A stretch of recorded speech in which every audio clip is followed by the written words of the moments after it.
Nah, sebelum kamu lanjut nonton video ini, aku pengen kamu untuk subscribe this channel, nyalakan loncengnya juga ya.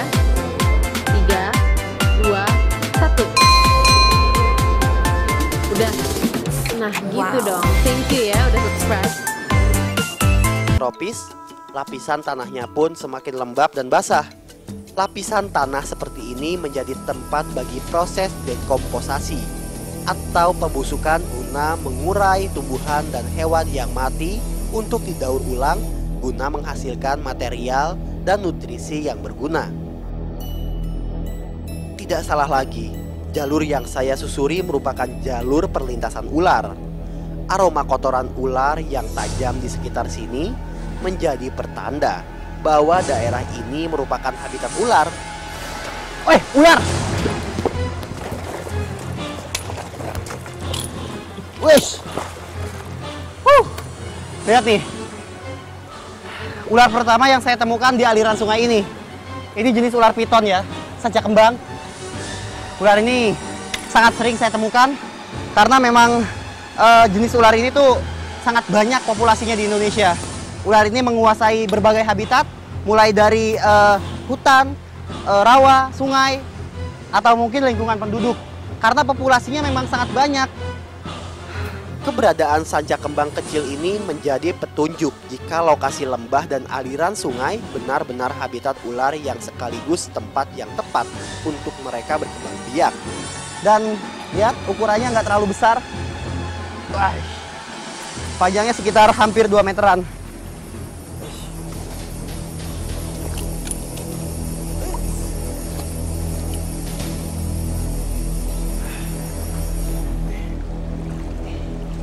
Lihat ini.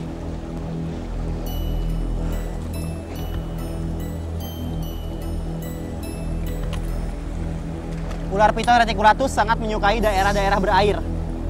Sungai seperti ini adalah tempat favoritnya. Ketika pagi, ular piton ini berjemur di atas pohon untuk mendapatkan kehangatan dari sinar matahari.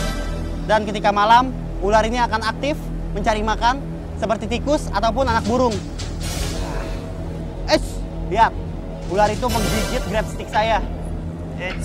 Hei, ularnya sangat galak sekali ya. Panjangnya sekitar 2,5 meter. Ular yang nggak terlalu besar, namun cukup berbahaya karena kalau sampai terkena gigitan ular ini, kulit kita akan robek dan itu rasanya sangat menyakitkan.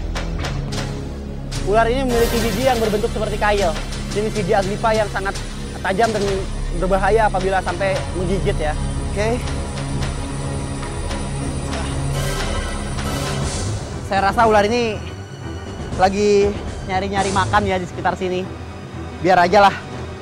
Kita jangan ganggu ular ini terlalu lama. Kita jalan lagi. Mudah-mudahan kita nemuin jenis ular lain yang nggak biasa kita temuin. Yuk. Keberadaan ular natrix atau ular air membuat saya semakin yakin di sini merupakan habitat beragam jenis ular. Karena sebuah habitat tidak hanya dihuni oleh satu jenis hewan saja. Reptil memang menyukai daerah dengan kelembaban tinggi dan berada tidak jauh dari aliran sungai. Barusan saya lihat seekor ular melintas ke bawah batu itu. Percis di bawah batu ini nih. Barusan banget. Saya akan coba untuk cari ularnya. Memang agak bahaya ya. Tapi saya harus lakuin karena saya penasaran banget. Itu sejenis ular air. Saya rasa itu adalah jenis ular sapi ya, yang tadi dimakan burung elang itu loh. Tapi bentuknya lain.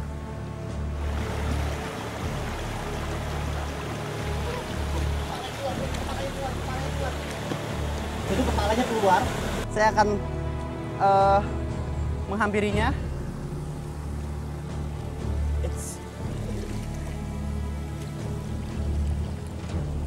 Dapat. Lihat ini. Ternyata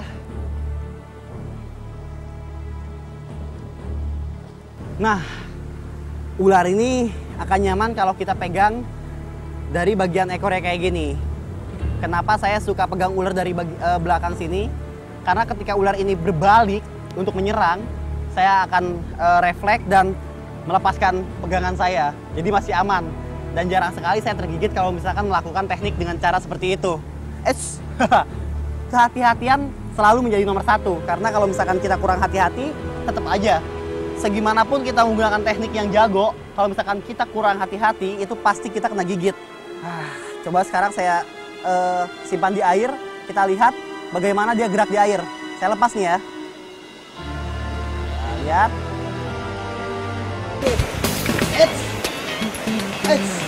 Serangannya itu bertubi-tubi tanpa henti ya.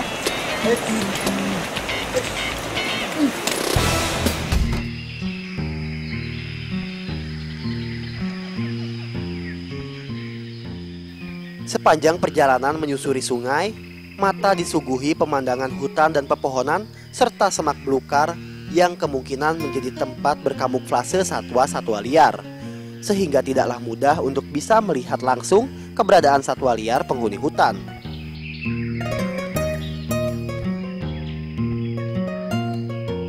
Bagian demi bagian aliran sungai saya lewati sambil menyisir lokasi-lokasi yang paling memungkinkan menjadi tempat sarang ular. Namun, hingga saat ini saya belum menemukan satupun pertanda kehadiran ular berukuran besar.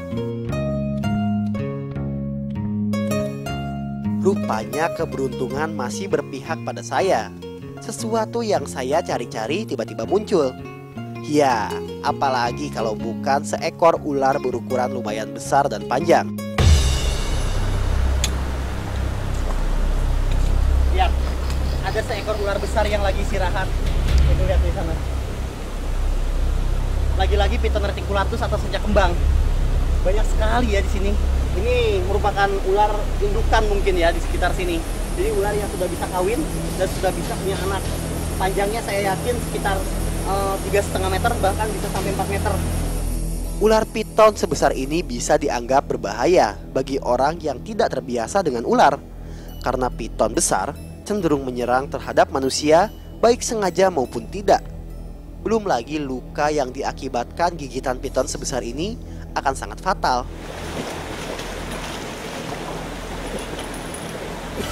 Ularnya langsung marah. Ketika saya ganggu, ularnya langsung marah. Lihat, benar kan dugaan saya? Ular yang besar ini sedang berganti kulit. Dia berendam untuk membuat kulit lamanya itu menjadi lentur dan mudah untuk dilepaskan. Ular berganti kulit sekitar 3 bulan sekali untuk membuang parasit ataupun kutu yang menempel di tubuhnya.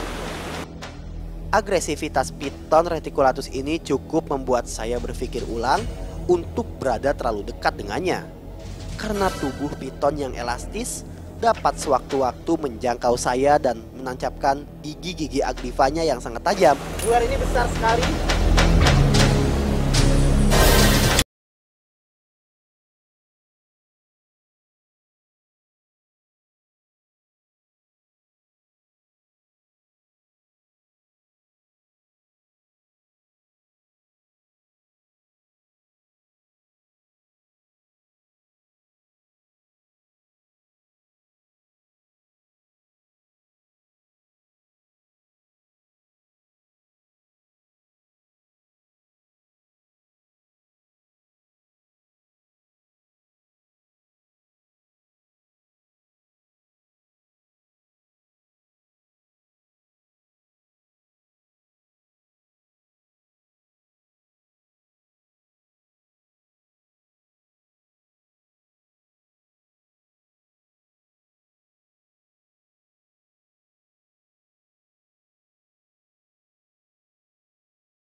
Dia banyak sekali.